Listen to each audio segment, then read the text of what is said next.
C'est ce qu'on appelle un récidiviste. Il a écopé de peines plutôt clémentes jusqu'à maintenant. Est-ce qu'il n'aurait pas mérité peut-être de peines plus fermes, peut-être de prison, pour bloquer cette surenchère dans la provoque? Là, vous faites de la surenchère répressive, comme fait le gouvernement d'ailleurs. Moi, je pense qu'on perd complètement les pédales dans ce débat sur la liberté d'expression, puisqu'on n'arrive plus à dissocier le droit et la morale.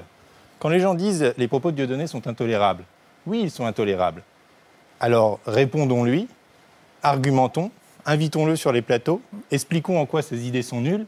Quand il dit, par exemple, c'est une obsession chez lui, ça fait 10 ans qu'il dit que les Juifs sont responsables de la traite négrière. Il a tout se passé quand même, d'ailleurs, de lutte antiraciste. C'était le héros de la gauche dans les années 90.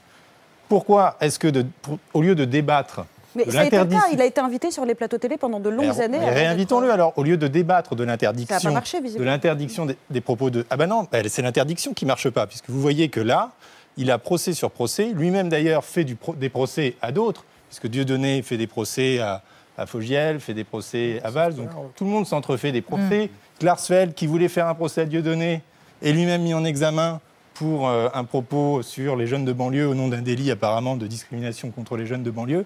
Donc au lieu de discuter, les gens demandent aux juges de trancher. Et c'est ça qui n'est pas sain. Très bien. Donc vous misez sur la raison. Je mise sur la raison. Et la raison de tout un chacun. Mais si vous donnez aux gens le droit de vote, c'est bien que vous misez sur la raison. Très bien. Corinne Lepage.